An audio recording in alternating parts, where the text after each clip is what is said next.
여러분 안녕하십니까? 수요 잡담 시간이 돌아왔습니다. 오늘도 지난주에 이어서 유대인의 눈으로 읽어본 예수의 비유, 그 중에서도 부자와 나사로의 비유에 대해서 이야기를 이어가겠습니다. 지난주에 우리가 많은 학자들이 이 비유를 두 개의 서로 다른 비유가 연결되어 있는 거라고 주장한다고 말씀드렸는데, 그 중에 첫 번째 비유에 대해서 말씀드렸고, 오늘은 두 번째 비유에 대해서 말씀드립니다. 지난주에 얘기한 것은 이제 부자와 나사로가 어떤 상태에 있었느냐 하는 것에 대해서 말씀드렸죠. 부자와 나사로가 서로 살아있을 때 현세에서 어떤 자리에 있었고 어떤 삶을 살았는지에 대해서 말씀했습니다. 근데 이 비유를 오랫동안 그리스도교 성서학자들이 해석하면서 유대교에 대한 일정한 오해 때문에 잘못 해석한 대목들이 여럿 있다고 이 저자인 에이미 지 러비는 주장한다고 말씀드렸습니다. 그리고 그가 오해라고 지적한 부분에 대해서 몇 가지 설명을 드렸습니다. 자, 오늘은 이제 부자와 나사로가 죽은 다음의 얘기를 이어가도록 하겠습니다. 22절입니다. 그러다가 그 거지가 죽어서 천사들에게 이끌려가서 아브라함의 품에 안겼고 그 부자도 죽어서 땅에 묻히게 되었다. 22절입니다. 그 거지가 죽어서 그랬어요. 나사로인데 이제 나사로의 이름을 적시하지 않죠. 거지가 죽었습니다. 근데 거지가 죽은 다음에 일어난 일은 천사에게 이끌려서 아브라함의 품에 안겼다 그랬어요. 그러니까 이 거지를, 나사로를 이끌고 간, 그러니까 마중 와서 이끌고 간 존재는 천사고, 어디로 데려갔느냐 하면 아브라함의 품에 데려갔다 그랬어요. 그 반면 부자도 죽어서 땅에 묻히게 되었습니다. 이렇게 됐어요. 부자는 서술이 아주 간단합니다. 부자는 죽어서 땅에 묻혔다, 장사 지내졌다, 매장됐다, 이런 뜻이죠. 근데 사실 당시의 유대 문화권에서는 이 장례가 굉장히 중요한 의식이었습니다. 장례가 굉장히 중요한 의식이었고, 그 다음에 그 죽은 시신을 어떻게 다루는지 하는 것도 굉장히 자세한 규정들을 가지고 있었어요. 그러니까 시신을 함부로 처리할 수 없었습니다. 시신에 대한 일정의 어떤 존중이 있었고, 그 다음에 장례 절차가 굉장히 엄숙했다고 말할 수 있습니다. 물론 이 이집트 같은 데 보면은 사후 세계를 확실하게 믿었기 때문에, 그래서 사자의 서 같은 책도 있는 거잖아요. 사후 세계를 분명히 믿었고, 사후 세계는 살아있을 때의 삶과 많은 점에서 비슷하다고 생각했기 때문에 이 무덤에, 그러니까 사후의 세계에 가서도 필요한다고 생각하는 어떤 옷이나 음식물이나 이런 것들을 놔뒀어요. 근데 지금 고고학자들이 그 기원 후 1세기, 2세기, 그러니까 이 예수 시대에 그 묘소를 이렇게 발굴해서 파헤쳐 보니까 그때 당시 사람들도 그 어떤 사후 세계에 대한 믿음이 확고히 있었던 모양이에요. 그래서 그 무덤 안에 옷이나 음식물 같은 것을 넣어뒀다는 거예요. 그 얘기는 뭐냐 하면은, 사자가, 죽은 사람이 다시 사후 세계에 살아나가지고 먹고 입고 할 게 필요했다고 믿었던 거죠. 그런 의미죠. 어쨌든 당시 유대 문화에서는 시신을 잘 이렇게 처리하고 다루고 하는 데 대한 그런 규정들, 그 다음에 장례 의식을 어떻게 치러야 하는지에 대한 그런 자세한 규정들 같은 것을 가지고 있었고, 따라서 시신이나 장례 의식이 얼마나 중요한 의식이었느냐 하는 것을 엿볼 수 있습니다. 자, 거지 나사로는 아브라함의 품에 안겼다 그랬어요. 근데 품이라는 말은, 품이라는 그리스어는 콜포스라는 말입니다. 콜포스라는 말은 담고 있는 의미는 어떤 친밀함, 따뜻함, 그 다음에 또 하나 우리가 조금 의외다 싶은 게 뭐냐 하면은 축제, 어떤 그 잔치 이런 의미가 품에 포함되어 있어요.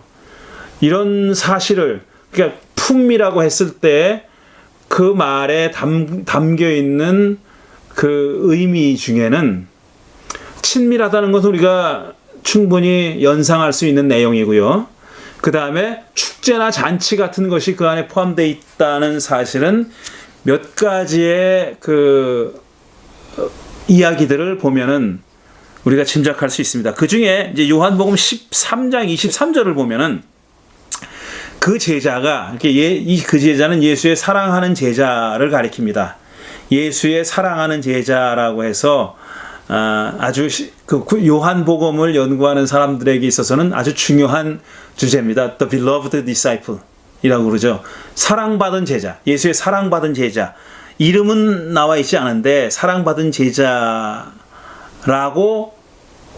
그런 호칭으로 불렸던 사람이 있거든요. 근데 그 사람이 여자다 남자다 해서부터 뭐 많은 논란이 있습니다. 어쨌든 그 제자입니다. 그 제자가 예수의 가슴에 바싹 기대요. 그림이 그려지죠? 예수의 가슴에 바싹 기대어 주님 그가 누구입니까? 하고 물었다는 거예요. 그러니까 예수를 배반할 사람이 누굽니까? 라고 물은 겁니다. 그러니까 품에 바싹 기댔다는 말은 그만큼 친밀하다는 것을 보여주고 있는 거예요. 친밀하다는 사실을 강조하기 위해서 그리고 친밀함의 표현으로 예수의 품에 바싹 기대서 물어봤다는 거죠. 그 사람이 누굽니까? 나한테만 알려주십시오. 이런 뜻이 있는 거죠. 그러니까 그런 질문을 했다는 거고 품이 이런 그 인티머시, 친밀함을 표현하는 하나의 수단이었다는 거고요. 그 다음에 또 아브라함의 품이잖아요. 다른 사람의 품이 아니라 아브라함의 품이잖아요. 아브라함의 품이 어떤 잔치, banquet, feast, 축제 이런 걸 상징한다는 것을 보여주는 그런 또 다른 귀절이 있는데 마태복음 8장 11절 이하에 보면 이렇게 되어 있어요. 내가 그대들에게 말합니다. 많은 사람이 동과 서에서 와서 하늘나라에서 아브라함과 이삭과 야곱과 함께 잔치 자리에 앉을 것입니다. 그러나 이 나라의 아들들은 바깥 어두운 데로 쫓겨나서 거기서 울며 이를 갈 것입니다. 그랬어요. 아브라함, 이삭, 야곱과 함께 잔치 자리에 앉을 것이다. 동서남북에서 몰려와서 잔치 자리에 앉을 것이다 이거죠. 지금 그 잔치를 얘기하고 있는 거예요. 그렇게 아브라함의 품, 아브라함이 등장하면은 이런 뱅퀴트, 하늘나라에서의 잔치, 천국 잔치를 은유하는 겁니다. 그런데 여기서 그러나 이 나라의 아들들은 그래 유대인들은 바깥 어두운 데서 쫓겨나서 거기서 울며 이를 갈 것입니다. 그랬잖아요. 그러니까 여기서도 이제 아브라함의 품이 강조되는 이유는 이런 귀절들과 연결시어서 해석해 보면은 이제 어떤 반유대주의적인 생각이 표출된 거 아니냐라고 해석하는 겁니다. 그런 해석자들이 이 비유를 해석한 사람들 가운데서는 그런 해석을 한 사람들이 있다라고 얘기하면서 이 저자는 그것을 부정적으로 보죠. 당연히 부정적으로 봅니다. 반유대주의라고 유대주의에 반대하는 그런 해석이라고 보는데 너무 나간 해석이라는 거죠. 말하자면 아브라함의 품을 얘기하고 사방에서 몰려오는 사람들은 이방인이고 이 나라 아들들은 어두운 데서 쫓겨나서 거기서 이를 울며 갈 것이다 라고 얘기하는 건 유대인 전체를 그렇게 보는 건 아니라고 이 저자는 얘기하고 있는 겁니다. 그 다음에 더 진도 나가 봅니다. 그러면 23절 부자가 지옥에서 고통을 당하다가 눈을 들어서 보니 멀리 아브라함이 보이고 그의 품에 나사로가 있었습니다. 부자가 지옥에서 봤다는 거예요. 지옥에서 고통을 당하다가 눈을 들어서 보니 멀리 아브라함이 보이고 멀리서 아브라함이 봤어요. 아브라함이 보이는 걸 봤어요. 그의 품에 나사로가 있더라는 겁니다. 나사로인 줄 알아봤다는 거 아니에요. 이름은 몰라도 어쨌든 이름은 모를지언정 이름은 몰랐을 수 있지만 딱 보니까 저 친구 우리 집 문 앞에서 구걸하던 친구네. 그 알아봤다는 겁니다. 나사로가 있었습니다. 그래서 그가 소리를 질러 말하기를 아브라함 조상님 나를 불쌍히 여겨주십시오. 나사로를 보내서 그 손가락 끝에 물을 찍어서 내 혀를 시원하게 하도록 해주십시오. 나는 이 불 속에서 몹시 고통을 당하고 있습니다. 하였습니다. 그랬어요. 멀리서 보니까 아브라함이 보이고 그의 품에 나사로가 지금 안겨 있는 걸 봤어요. 그리고 나서 청원하기를, 아브라함에게 청하기를, 그러니까 목소리가 들릴 정도니까 아주 멀지는 않았나 봐요. 아브라함 조상님 그랬는데 이 아브라함 father입니다. 아버지 그랬는 거예요. 아버지. 그거를 이제 아버지라고 하는 게 우리말 어법에는, 우리말의 법에는 좀 익숙하지가 않으니까, 생경하니까 조상님으로 바꾼 겁니다. 근데 그 원래 그리스 말에는 아버지라고 돼 있어요. 그러니까 가까운 패밀리임을 강조하는 거예요. 지금 아버지라고 부름으로써 아브라함을, 자기 아버지는 아니죠. 조상이겠죠. 그렇지만 어쨌든 아버지라고 부르면서 가까운 어떤 가족적인 관계, 가까운 가족적인 관계를 강조하는 그런 표현이죠. 나를 불쌍히 여겨주십시오. 나사로를 보내서 그 손끝에, 이런 얘기를 했어요. 그러니까 여기서는 분명히 사후의 운명의 역전을 얘기하는 거죠. The postmortem reversal of fortune. 그러니까 죽은 다음에 운명이 이렇게 뒤바뀌었다, 뒤집혔다, 역전됐다, 이걸 얘기하는 겁니다. 근데 이 사후의 운명이 역전된다는 주제를 가진 이야기는 굉장히 많이 있어요. 유대교 문헌에도 많이 있고요. 그 다음에 그 당시 그레코 로망 문화권의 문헌에서도 자주 등장한다고 저자가 얘기합니다. 그러니까 사후에 죽은 다음에는 운명이 바뀐다는 거예요. 권력 있는 자가 권력이 없는 자로 떨어지고, 권력이 없던 자가 권력을 갖게 되고, 부자였던 자가 가난해지고, 가난했던 자가 부자가 되고, 이런 등등의 운명의 역전이 죽은 다음엔 일어난다는 주제를 가지고 있는 이야기가 이 이외에도 굉장히 많이 있다는 겁니다. 이건 흔한 얘기라는 거죠. 흔한 이야기 종류의 얘기라는 겁니다. 그게 유대교 문헌 안에도 많이 있지만 유대교 바깥에 그리스 로마 문화권에도 그런 얘기들은 뭐 쉽게 찾아볼 수 있는 많은 얘기라는 거죠. 그리고 많은 경우에 그런 얘기에서는 의인이 악인이 어떻게 고통당하는 걸 보는 거예요. 그러니까 불구덩이에서 아뜨거 하고 하고 있는 것을 본다는 얘기죠. 의인이 운명이 역전돼 가지고 의인이 된 사람이, 사후 세계에서 의인이 된 사람이 악인의 나락에 떨어진 사람이 얼마나 고통을 겪고 있느냐 하는 것을 목격하는 이야기가 많이 나온다는 겁니다. 제가 저자의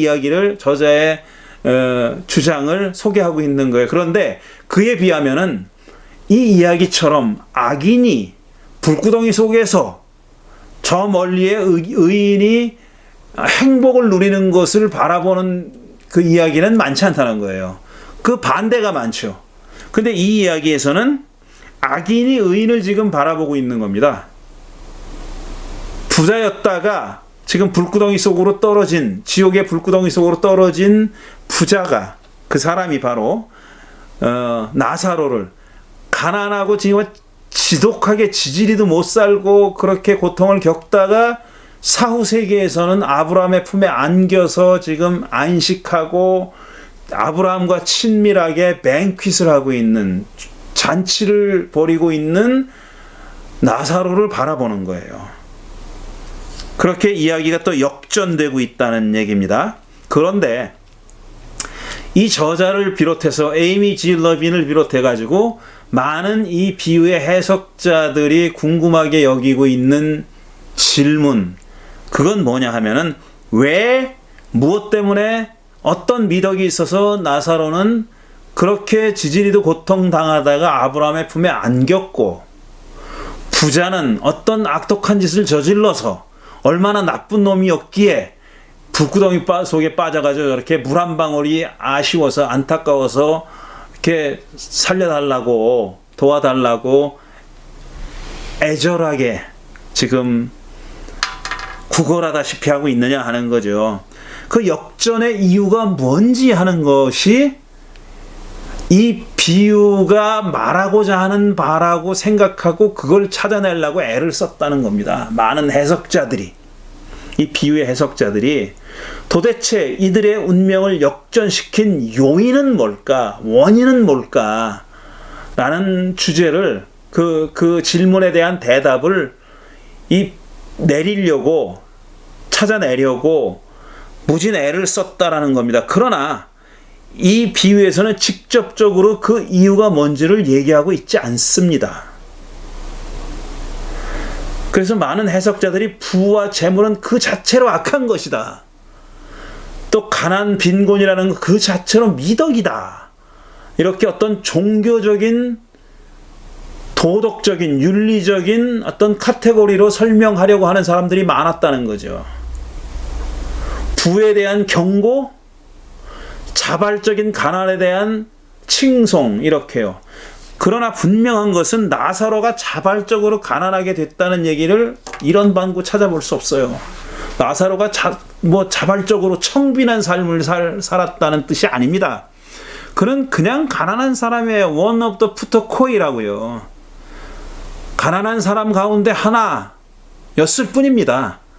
그리고 비유가 설명하는 것은 그가 지금 현재 놓여져 있는 위치와 현상을 얘기하는 거예요. 부잣집 문 밖에서, 문 앞에서 형편없는 그런 헌데투성이의 몸뚱어리를 가지고 누워서, 그러니까 일어나 앉아있지도 못할 형편이란 건, 누워서 부자의 상에서 떨어지는 부스러기를 고대하고 있는데, 게다가 또 개가 같이 있으면서 헌데를 핥았다.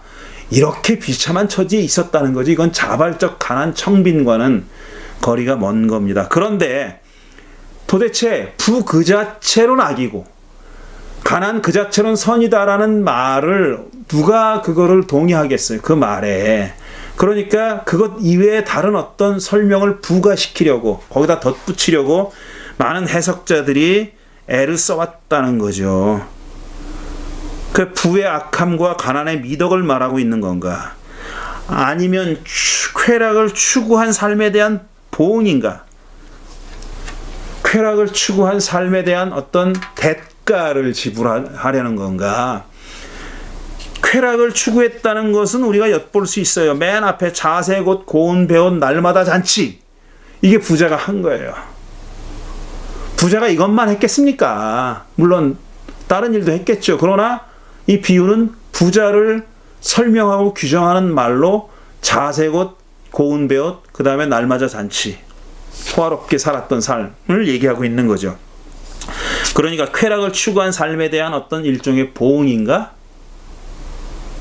쾌락을 추구하면 안 된다는 얘기인가? 그렇다면 나사로는 그냥 비참하게 살았다는 것이 이런 운명의 역전을 가져올 요인이라는 건가? 그것도 쉽게 납득할 수는 없는 그런 얘기죠. 그리고 이 비유에서 계속 그 부자는 아브라함을 아버지라고 부릅니다. 계속 아버지라고 불러요. 이게 또 하나의 그 메인 주제는 아니어도 그 서브 주제는 될 수 있는 겁니다. 지금 이 가족을 얘기하고 있어요. 참 흥미로운 얘기예요. 가족, 이게 아브라함을 자기 아버지라고 부르고 있어요. 그거는 친밀함을 강조하는 거죠. 그 다음에 이 부자가 아브라함에게 청한 게 뭡니까? 나사로를 살려보내서 자기 5 형제가 있는데 그랬어요. 5 형제가 있는데 그들에게 말하게 해달라고. 이 사람은 왜 자기 아내와 자기 자식들에 대한 얘기는 없을까? 왜 하필이면 굳이 형제들일까? 5 형제일까? 이런 질문을 할 수 있지 않겠습니까? 왜 5일까? 그럼 모세오경이 5인가? 이렇게 해석하는 사람도 있어요. 5 형제는 모세오경을 상징하는 거, 율법을 상징하는 거고, 율법의 문제점, 율법의 부족함을 상징하는 거다. 율법 가지고는 안 된다라는 걸 상징하는 거다. 라고 주장하는 사람들이 있는데 너무너무 말도 안 되는 시대착오예요. 왜냐하면 예수님 시대에 우리는 지금 모세오경이라고 서로 5권으로 되어 있지만 그 시대에 5권으로 있었다? 웃기는 소리입니다. 창세기, 출애굽기, 레위기, 민수기, 신명기 5권으로 나눈 거는 예수 시대에 이루어진 일이 아니에요. 그거는. 그러니까 5 형제가 모세오경이라는 얘기는 창피합니다. 하지 맙시다. 그런 얘기는 하지 말자고요.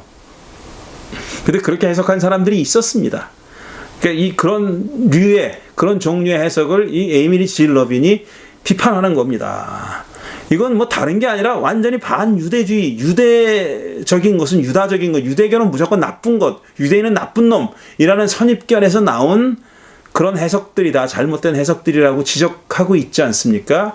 그리고 그런 지적이 어느 정도는 상당히 이런 종류는 타당한 거죠. 옳은 거죠. 그렇게 청혼을 했습니다. 이 사람은 그러니까 나사로를 보내서 물 한 방울이라도 내 혀에 닿게 해달라고 그렇게 청원했어요. 그 청원에 대해서 아브라함이 이렇게 대답합니다. 25절. 그러나 아브라함이 말했습니다. 얘야 되돌아보아라. 살아있을 때 너는 온갖 복을 다 누렸지만 나사로는 온갖 불행을 다 겪었다. 그래서 그는 지금 여기에서 위로를 받고 너는 고통을 받는다. 이 설명에도 보세요. 운명의 역전을 얘기했을 뿐이지 그 이유나 원인에 대해서는 얘기하고 있지 않아요. 너는 복을 다 누렸지? 그러니까 네가 지금 고생하는 거야. 나사로는 고생을 했지? 그러니까 지금 이렇게 복을 받는 거야. 이렇게 말하고 있어요. 위로를 받는 거야. 그리고 너는 고통을 겪는 거야. 라고 말하고 있는 거예요. 현실을 그냥 설명하고 묘사했을 뿐입니다. 왜, 무엇이 그걸 운명을 그렇게 역전시켰는지에 대한 얘기는 없는 거죠. 그뿐만 아니라 우리와 너희 사이에는 큰 구렁텅이가 가로놓여 있어서 여기에서 너희에게로 건너가고자 해도 갈 수 없고 거기에서 우리에게로 건너오지도 못한다 그랬습니다. 큰 구렁텅이가 있다 그랬어요. 이 얘기는 지금 운명의 역전에 대해서 얘기하고 있고요.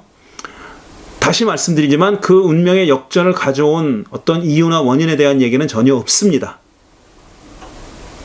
없다는 얘기는 다양한 해석이 가능하다는 얘기예요. 그래서 수많은 해석자들이 그 이유라고 많은 것들을 예로 들었습니다. 그게 현실이고 또 그런 해석을 가능하게 만드는 게 바로 설명이 없는 겁니다. 그 이유에 대한 서술이 없는 거예요. 그 다음에 두 번째로 큰 구렁텅이는 전에도 말씀드렸듯이 부잣집 문과 대조를 이루고 있는 개념입니다. 문은 문지방만 넘어서면 들락날락 할 수 있는 거예요. 마음대로 왕래가 가능한 겁니다. 그렇지만 이 큰 구렁텅이는 이쪽에서 그쪽으로 갈 수도 없게 만들고 그쪽에서 이쪽으로 올 수도 없게 만드는 거예요. 그러니까 물 한 방울 네가 원하는데 그거 줄 수 없다. 거리가 멀어서가 아니라 구렁텅이가 있어서 안 된다 라고 얘기하는 거예요. 거리가 얼마나 가까운지 얼마나 먼지는 설명하지 않고 있어요. 단지 그게 불가능한 너의 청을 들어줄 수 없는 이유는 뭐냐 하면은 큰 구렁텅이가 가로놓여 있어서 오도 가도 못한다는 것이다 라고 설명합니다. 그랬더니 이 부자는 알아들었어요. 그래서 이제 태도를 바꿉니다. 태도를 바꿔요. 어떻게 바꾸느냐. 부자가 말했습니다. 조상님 소원입니다. 여기도 아버님입니다. 사실은 아버님 소원입니다. 그를 내 아버지 집으로 보내주십시오. 나는 형제가 5이나 있습니다. 제발 나사로가 가서 그들에게 경고하여 그들 많은 고통 많은 이곳에 오지 않게 해주십시오. 청했어요. 지금 이 태세 변환이 빨라요. 이게 안 된다 하는 것을 바로 깨달았어요. 그러니까 물 한 방울도 자기에게 허락되지 않는다는 것을 바로 깨달았고 그래서 다른 청을 하고 있습니다. 이제는 나사로를 자기 형제들에게 5이나 있는 자기 형제들에게 보내서 경고하게 해주십시오. 그들만은 고통받는 이곳에 오지 않게 해주십시오. 그러나 아브라함이 말했습니다. 그들에게는 모세와 예언자들이 있으니 그들의 말을 들어야 한다. 그랬어요. 그러니까 부자의 청원은 바로 이제 자기의 고통을 완화해 주는 것이 안 된다는 걸 알게 되자 자기 형제들에게 경고해달라고 내용을 바꿨습니다. 이게 정말 태세의 전환이 이렇게 빨리 이루어지는 거죠. 그런데 보세요. 왜 저로 하여금 다시 자기 자신, 부자 자기 자신이 자기 형제들에게 가서 경고하게 해주십시오라고 부탁하지 않고 나사로를 보내서 자기 형제들에게 경고하게 해달라고 부탁했을까? 왜 그랬을까? 자기가 가면은 더 효과 있지 않겠어요? 아닌가? 그렇지 않은가? 왜 그랬는지 몰라도 아마 불구덩이 속에 있는 자기는 못 간다고 알았을지도 모르죠. 자기는 갈 수 없다는 사실을 이미 알고 있었을지도 모르죠. 그렇지만 이 부자가 생각하기에 나사로는 갈 수 있다고 생각한 겁니다. 그 아브라함이 허락만 하면은 아브라함이 그렇게 하라고 허락만 하면은 나사로가 다시 그 이생으로 돌아와서 환생을 하든지 꿈에 나타나든지 부활하든지 뭘 하든지 간에 그렇게 해가지고 자기 형제들을 경고할 수 있다고 생각한 거예요. 무엇이 그러하여금 그렇게 생각하게 했을까? 그러니까 예수 시대의 유대인들은 죽은 사람이 어떤 모양으로든지 산 사람에게 나타나가지고 뭔가 의사를 전달할 수 있다고 믿었을까? 라는 질문이 생겨나죠. 근데 구약 성서를 보면 그런 선례가 없지도 않아요. 그게 뭐냐 하면은 바로 사무엘상 28장에 나오는 엔돌에 살고 있는 여자 무당에게 사울이 지금 코나에 몰려서 마지막으로 블레셋과 전투를 앞두고 있던 사울이 그 무당에게 가서 사무엘을 불러달라고 했습니다. 죽은 사무엘을 불러달라고 부탁을 해요. 처음에는 자기 신분을 속이고 하죠. 죽은 사람을 불러달라 하니까 그런 짓 했다가는 지금 큰일 납니다. 사울이 무당을 다 쫓아냈다고. 다 쫓아냈는데 자기는 겨우 숨어서 지금 여기 있는데 그런 짓 못합니다. 그랬더니 잔말 말고 하라고 그러죠. 그러니까 누굴 불러드리니까 그랬더니 사무엘을 불러달라 그래요. 그때서 그 무당이 사울인 줄 알아봅니다. 걱정하지 말라고. 나 너 죽이지 않겠다고 하고. 사무엘이 실제로 나타나잖아요. 스올에서부터 두벅두벅 걸어와서 이생으로 걸어와가지고 왜 날 부르느냐 그러고 나서 너 내일 죽어 그렇게 얘기하죠. 사무엘이 사울에게 그렇게 얘기하죠. 내일 블레셋과의 전투에서 죽는다고 그렇게 얘기하죠. 그런 선례가 있어요. 그리고 그 밖에도 그 그리스 로마 문화권에서도 산 사람이 이생으로 어떤 모양이 됐든지 주로 이제 꿈이나 비전에서 나타나는 거죠. 환상에서 꿈에 나타나는 경우를 많이 얘기해요. 꿈에 죽은 사람이 나타나서 이래저래 얘기했고 그대로 이루어진다는 얘기가 흔히 등장합니다. 그러니까 이 예수의 이 비유를 듣는 청중들도 이런 것에 대해서 거부감이 없었다는 거예요. 나사로를 보내서 경고하게 해달라는 말 자체에 그게 무슨 말이 돼? 그런 일이 일어나? 말도 안 되는 소리라고 생각하지 않았다는 거죠. 그 시대 사람들은 그런 일도 가능하다라고 생각했다는 겁니다.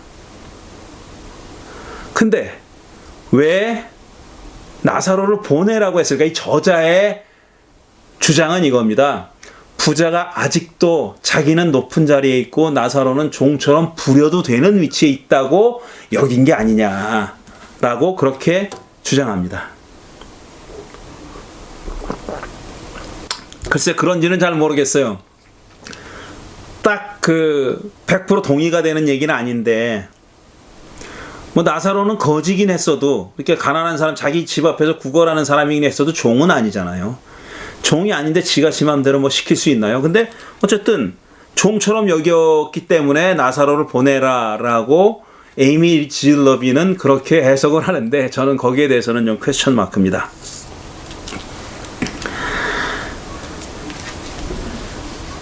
그리고 마지막으로 아브라함이 그 안 된다고 거절한 이유는 뭐냐면은 정말 갈 수가 없어서는 아니에요. 그러니까 죽은 사람이 어떤 모양으로든지 이 생에 사는 사람들의 꿈이든지 뭐에 나타나가지고 경고하는 것이 불가능하다라고 생각했기 때문이 아닙니다. 그 이때 지리적 장벽 때문도 아니고 거기 못 가기 때문도 아니고 그런 일이 불가능하기 때문은 아니에요. 왜 그랬느냐 하면은 그걸 어떻게 보여주느냐 하면은 그 다음에 얘기하는 아브라함의 얘기에 그렇게 나오잖아요. 아브라함이 뭐라 그러냐면 그러나 아브라함이 말했습니다. 그들에게는 모세와 예언자들이 있으니 그들의 말을 들어야 한다. 그랬어요. 모세와 예언자들이 있지 않느냐. 모세와 예언자들이 너희 부자들이 어떻게 살아야 될 것인가 하는 내용을 계명을 분명하게 줬다. 토라와 예언서의 예언자들을 통해서 하나님께서 부자들을 향한 계명을 부자들에 해당하는 부자들을 위한 계명을 주셨다는 겁니다. 그러니까 토라와 예언서를 읽어보면 안다. 그리고 읽어보지 않아도 너희들이 어렸을 때부터 귀에 못이 박히도록 배웠다는 겁니다. 잘 알고 있는 내용이라는 거예요. 니들이 뭐 몰라서 안 하는 게 아니다라는 거예요. 몰라서 안 하는 게 아니다. 이미 너희들은 어렸을 때부터 토라를 매 안식일마다 그렇게 들으면서 배웠기 때문에 잘 알고 있다. 그들에게는 모세와 예언자들이 있으니 그들의 말을 들어야 한다 그랬어요. 그러자 또 부자가 거기에 대해서 또 반대 의견을 내세웁니다. 아닙니다. 아브라함 조상님, 아브라함 아버지, 죽은 사람들 가운데서 누가 살아나서 그들에게 가면 그들이 회개할 것입니다 그랬어요. 이 말은 모세와 예언서만 가지고는 부족합니다 이런 뜻이지요. 뭔가 죽은 사람이 살아나서 말해주는 것 같은 기적적인 어떤 표징이, 사인이, 아니면 미라클이 필요하다 이런 겁니다. 그러자 아브라함이 그에게 말했습니다. 그들이 모세와 예언자들의 말을 듣지 않으면 죽은 사람들 가운데서 누가 살아날지라도 그들은 그의 말에 귀를 기울이지 않을 것이다. 한마디로 얘기하면은 모세와 예언자로 충분하지 거기에 덧붙여지는 추가해야 할 어떤 기적이나 표징 같은 것이 필요 없다. 죽은 자가 살아나서 얘기하는 것 같은 그런 일들은 필요하지 않다는 겁니다. 그걸로 충분하다라는 거예요. 이미 충분하다라고 얘기한 겁니다. 그러니까 많은 사람들이 이게 많은 그리스도교 해석자들이 이게 비유의 초점이다라고 얘기하는 거거든요. 토라와 예언서로도 충분하다. 이미. 그런데 사실상 그런 해석은 그리스도교의 근본적인 어떤 교리와는 어긋나는 겁니다. 그렇지 않아요? 그리스도교 신학이 믿고 고백하고 가르치는 게 뭡니까? 구약 성서만 가지고 부족하기 때문에 예수가 오셨다. 예수가 자기 몸을 희생제물로 바쳐가지고 화해를 이뤘다 이거 아니에요. 그러니까 이 비유를 글자 그대로 해석하면은 그런 일이 필요하지 않은 거예요. 토라와 예언서만 가지고도 예언자들만 가지고도 충분하다는 겁니다. 다른 어떤 표징도 특히 죽은 사람이 살아나는 것 같은 표징도 필요 없다. 이거는 지금 사실상 이거는 부활을 얘기하는 얘기는 아니에요. 부활을 말하는 얘기는 아니에요. 주로 꿈에 그 죽은 사람이 나타나서 뭔가를 얘기해 주는 겁니다. 그렇게 하지 말아라. 그 길로 가지 말아라. 그렇게 살지 말아라. 이런 경고성 발언을 하는 것을 염두에 두고 지금 하신 말씀이에요. 예수님 자신의 부활을 얘기한 건 아니에요. 그걸 가리켜서 얘기한 건 분명히 아닙니다. 그런데 후대 해석자들은 다 또 그렇게 해석을 하는 거예요.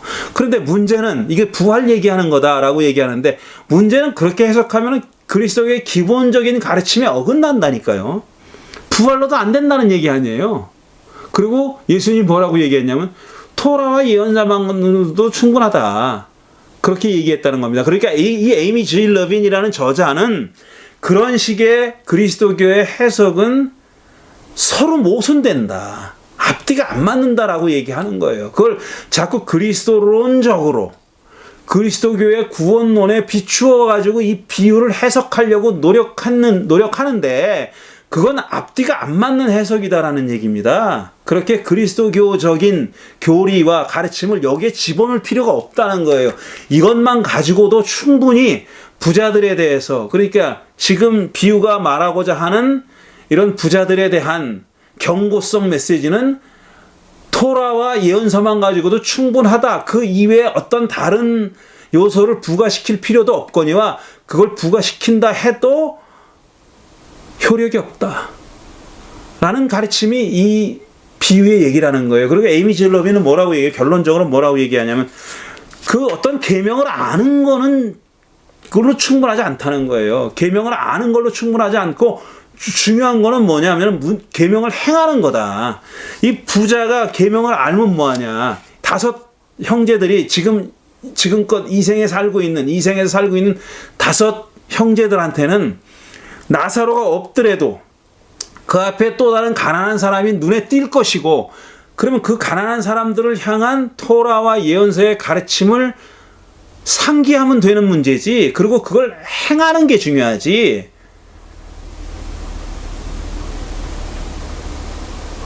그걸 행하게 만드는 힘은 어떤 기적이 아니다라는 겁니다. 토라의 가르침을 아는 것과 그것을 행하는 것은 똑같은 게 아닌데 서로 다른 별개의 것일 수 있는데 그 무엇으로도 어떤 한 사람으로 하여금 토라의 가르침을 행하게 만들 수는 없다는 겁니다.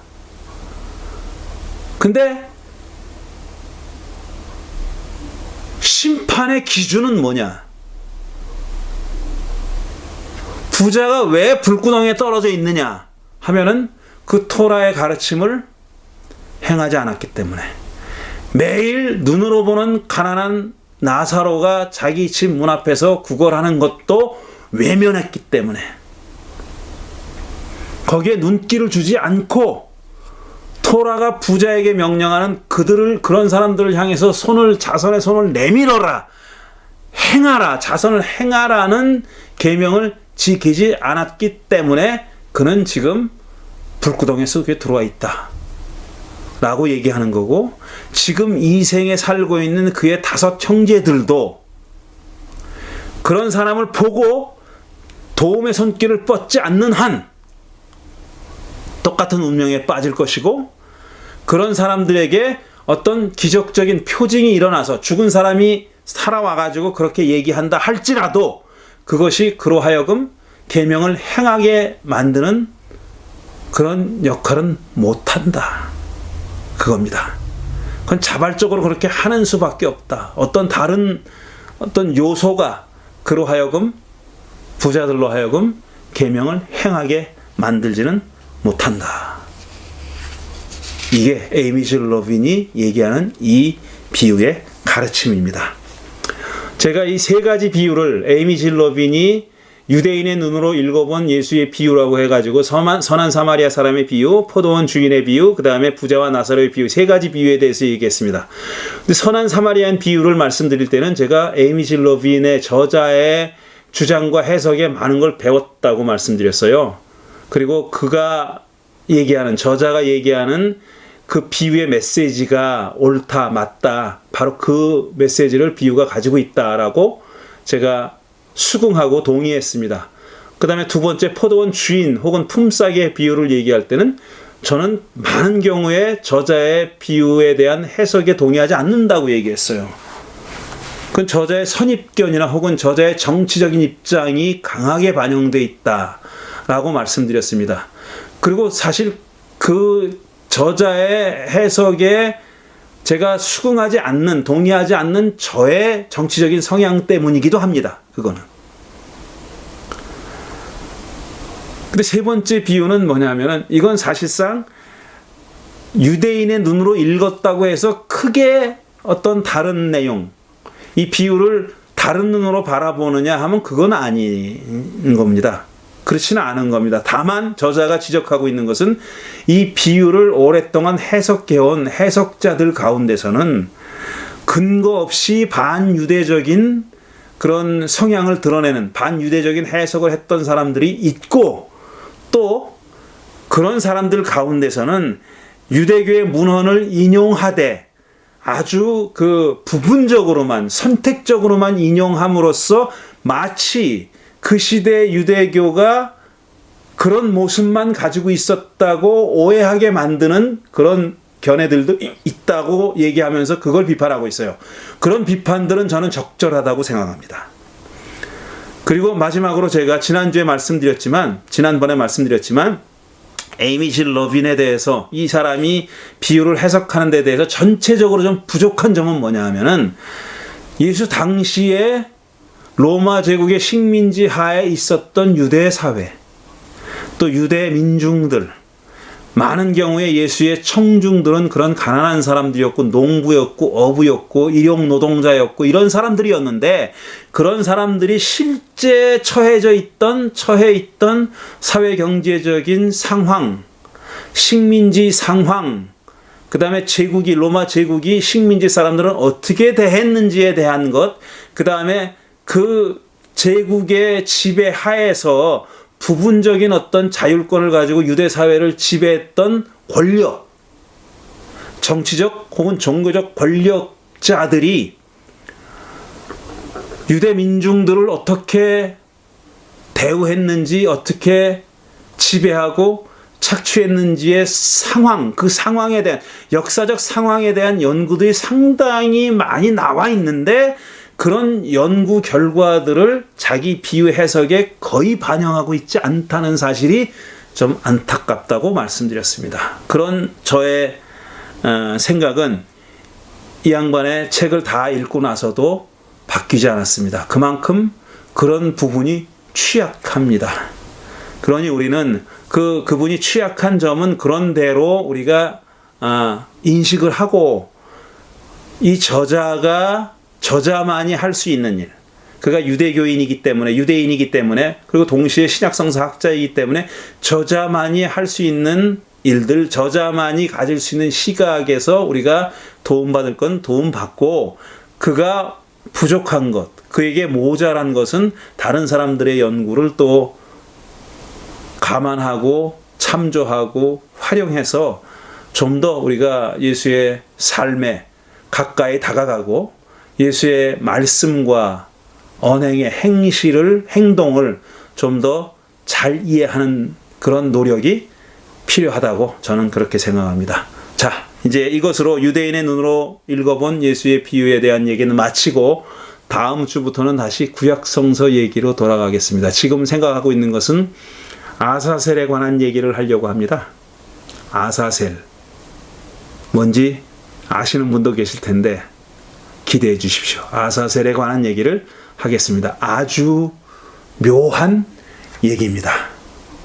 다음 주에 다시 만나겠습니다. 감사합니다.